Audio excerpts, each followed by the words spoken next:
A federal immigration judge in Louisiana has ordered Mahmoud Khalil deported to either Syria or Algeria, citing deliberate omissions on his U.S. green card application. Khalil, a legal permanent resident, allegedly failed to disclose his internship with the United Nations Relief and Works Agency and his activism ties at Columbia University. Court filings, unsealed by the American Civil Liberties Union, show that Judge Jamie Comins considered these undisclosed affiliations central to her ruling. Federal authorities argue that Khalil's misrepresentations involve politically sensitive ties, raising national security and foreign policy concerns. Khalil was arrested by Immigration and Customs Enforcement in Manhattan on March 8th. He spent over 3 months in detention in Louisiana before a federal judge temporarily released him in June, ruling he was neither a flight risk nor a threat to the public. Khalil's lawyers plan to appeal the ruling to the Board of Immigration Appeals, framing the case as a civil rights battle. In a statement, Khalil said, "It is no surprise that the Trump administration continues to retaliate against me for my exercise of free speech. Their latest attempt, through a kangaroo immigration court, exposes their true colors once again." Earlier, Khalil, a Columbia University graduate, had sued the Trump administration for $20 million, alleging false imprisonment and retaliation for his role in pro-Palestinian campus protests. He argued that his arrest 1,400 miles from his pregnant wife was politically motivated. I did not choose to be in this position. ICE did. This, of course, have a great impact on my life. I'm still honestly trying to contemplate my new reality. I now have some sort of a platform that I will, of course, use it to shed light the atrocities that Israel is committing against Palestinians and how the U.S. government, how Columbia and other U.S. universities are also complicit in these crimes, because this is what actually matters. It's not me. I'm only one individual, but what's happening, that there is a genocide now happening in Palestine, being funded by the U.S. And invested in by Colombia.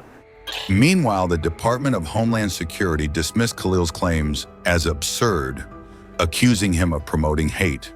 Friends, thank you so much for everything. Not only for today, it's just for every day. Like, just your words, your words of support, your messages have kept me going. Still, the fight is far from over. The genocide is still happening in Gaza. Israel is still waging a full war against Palestinians across Palestine. The U.S. government is funding this genocide, and Columbia University is investing in this genocide. This is what I was protesting. This is what I will continue to protest with every one of you. Not only if they threaten me with detention, even if they would kill me, I would still speak up for Palestine. Again, I just want to go back and just continue the work that I was already doing, advocating for Palestinian rights, a speech that should actually be celebrated rather than punished, as this administration wants to do. But we'll take a few questions. Mahmoud, what would you say to the Trump administration, because they wanted to keep you detained? What is your message for President Trump? Just the fact that I am here, it's a message. The fact that all these attempts to suppress pro-Palestine voices have failed now. So this is the message. My existence is a message. The Palestinian existence is a message to this administration. Mahmoud, how does it feel to be free? How does it feel to be free? To be honest, I'm I'm still trying to just comprehend that. Of course, it feels great. When I was on the inside, I was free. It's just I was locked up. The fact that they put me in that place, that didn't mean that I was not free. I continued to advocate for Palestinians, for the immigrants who are left behind in that facility.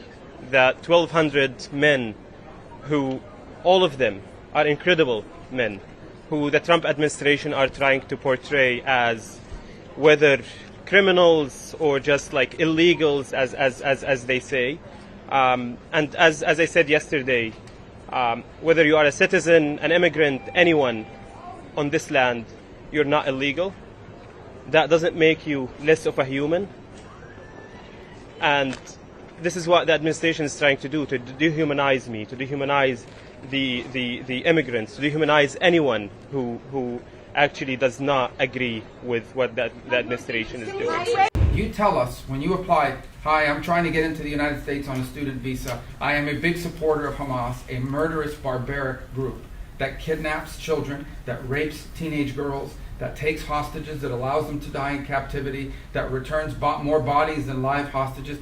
If you tell us that you are in favor of a group like this, and if you tell us when you apply for your visa, and by the way, I intend to come to your country as a student and rile up all kinds of anti-Jewish student, anti-Semitic activities, I intend to shut down your universities. If you told us all these things when you applied for a visa, we would deny your visa. I hope we would.